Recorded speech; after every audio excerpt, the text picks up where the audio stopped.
السلام علیکم ورحمۃ اللہ وبرکاتہ۔ اعوذ باللہ من الشیطان الرجیم، بسم اللہ الرحمن الرحیم۔ ایک بار پھر سے آپ لوگوں کا خیر مقدم ہے میرے چینل میں، اور پھر ایک دوسرے سے مذاکرہ کر رہے ہیں۔ کوئی کسی کو دین کی بات کو سمجھانا یا میں آپ سے بڑا عالم یا فاضل ہوں، ایسے کوئی بات نہیں ہے۔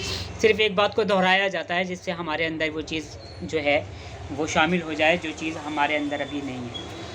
تو اس کا بالکل یہ مقصد نہیں ہے کہ میں آپ لوگوں سے زیادہ پڑھا لکھا یا آپ سے زیادہ تقوی والا یا پرہیزگار ہوں۔ میں خود سب چیزوں کا محتاج ہوں، اور آپ سے اپنے لیے دعاؤں کی درخواست کرتا ہوں۔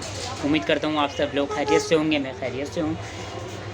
تو آج کا جو ہمارا موضوع ہے، جو ٹاپک ہے، وہ ہے توبہ۔ توبہ کے اوپر ہم نے پہلے بھی ویڈیو بنایا ہے، تو اس ویڈیو کے اندر اور اچھے طریقے سے اس کے بارے میں بات کریں گے کہ توبہ ہمارے لیے کیوں ضروری ہے، اور توبہ سے ہمیں اگر حاصل کیا ہوتا ہے۔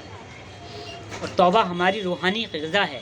آپ کو پتہ ہے کہ جیسے ہمارے جسم کی غذا ہوتی ہے، کھانا جب ہمیں بھوک لگتی ہے تو ہمیں کھانا چاہیے ہوتا ہے، تو اسی طریقے سے توبہ ہماری روحانی غذا ہے۔ جب ہمارے گناہ بڑھ جاتے ہیں تو ہماری روح جو ہے اس کو غذا چاہیے ہوتی ہے، وہ بھوکی ہو جاتی ہے، تو اس کی غذا جو ہے وہ ہے توبہ۔ جب ہم توبہ کرتے ہیں تو روح کو غذا ملتی ہے، روح کو کھانا ملتی ہے۔ دیکھیے، یہ جو ہمارا جسم ہے نا، یہ مٹی سے بنا ہوا ہے، تو اللہ نے اس جسم کی پرورش کے لیے جتنی بھی چیزیں ہیں وہ ساری کی ساری مٹی سے پیدا کی ہیں۔ وہ کھانا پینا ہوا، صحیح ہے، وہ آپ کوئی بھی XYZ کوئی بھی چیزیں دیکھ لیجیے، ہمارے کپڑے ہوئے یہ کپاس سے بنتے ہیں، ہم پھل کھاتے ہیں، سبزی کھاتے ہیں، اناج کھاتے ہیں، وہ زمین سے آتا ہے۔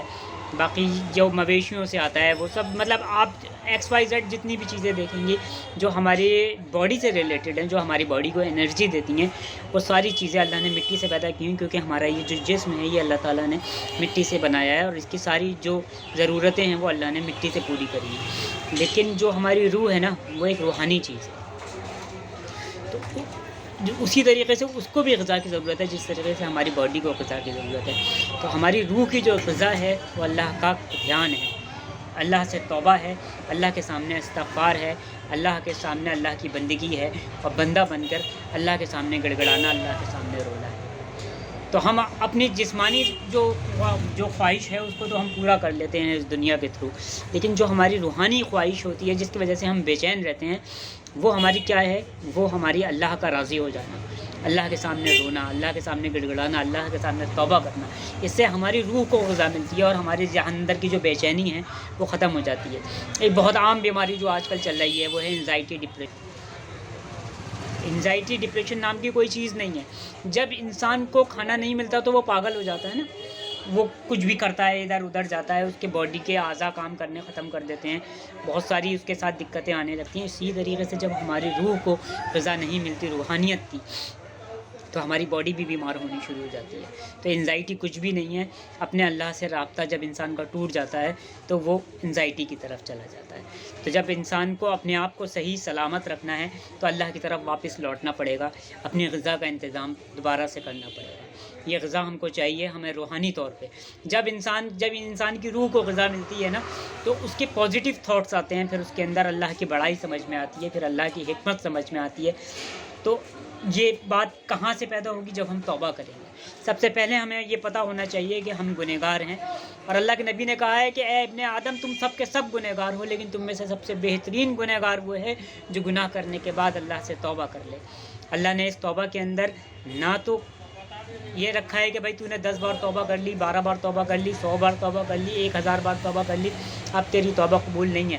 اللہ کہتا ہے تو توبہ کر، میں تیرے ہر گناہ کو معاف کرنے پہ قادر ہوں۔ اور نہ اس بات کی ہے کہ بھائی 60 سال تیری عمر ہو گئی ہے، اب 60 سال کے بعد تیرے گناہوں کو میں قبول نہیں کروں گا، اب تک تو نے زندگی غفلت میں گزار دی، اب موت تیرے قریب آ رہی ہے تو میری طرف آ رہا ہے۔ نہیں، اللہ کہتا ہے کہ موت کے فرشتوں کو دیکھنے سے پہلے میری طرف لوٹ آ، میں تیری توبہ قبول کر لوں گا۔ ایک حدیث ہے، اس کا مفہوم ہے کہ اللہ اس قدر اپنے آئے ہوئے بندے سے خوش ہوتا ہے، جیسے جو کوئی اللہ کا بھٹکا ہوا بندہ جب اللہ کی طرف لوٹ کے واپس آتا ہے، کہ ایک مثال دے کے سمجھایا کہ ایک انسان ہے جو ریگستان میں جا رہا ہے، اس کا سارا ساز و سامان، کھانا پینا، سب کچھ اس کے اونٹ کے اوپر لدا ہوا ہے، اور ایک آندھی آتی ہے اور اس کا اونٹ اس سے الگ ہو جاتا ہے، اب وہ نہ تو اسے پانی مل رہا ہے، نہ کھانا مل رہا ہے، نہ راستہ مل رہا ہے، نہ وہ جا سکتا، وہ بیچ ریگستان میں اکیلا کھڑا ہوا ہے، اور اس نے اپنی موت کو بالکل سوچ لیا ہے کہ اب موت آئے گی اور مجھے لے کے چلی جائے گی ایسے۔ تو وہ شخص جب ایسا ہلکان ہو کے سو جاتا ہے اور جب اس کی آنکھ کھلتی ہے تو وہ دیکھتا ہے کہ سارے ساز و سامان کے ساتھ اس کا جو اونٹ ہے وہ واپس اس کے سامنے کھڑا ہے۔ تو جس قدر وہ شخص خوش ہوتا ہے نا اپنی اس وقت اپنے سواری کو دیکھ کے، اپنے کھانے اپنے پینے کو دیکھ کے، اپنی زندگی کو دیکھ کے، باقی میں اس کے لیے وہ چیز زندگی ہوتی ہے نا اس کی، تو جب وہ اپنی زندگی کو دیکھ کے خوش ہوتا ہے، اللہ اس سے زیادہ خوش ہوتا ہے جب اللہ کا کوئی نافرمان بندہ اللہ کی طرف لوٹ کر آتا ہے۔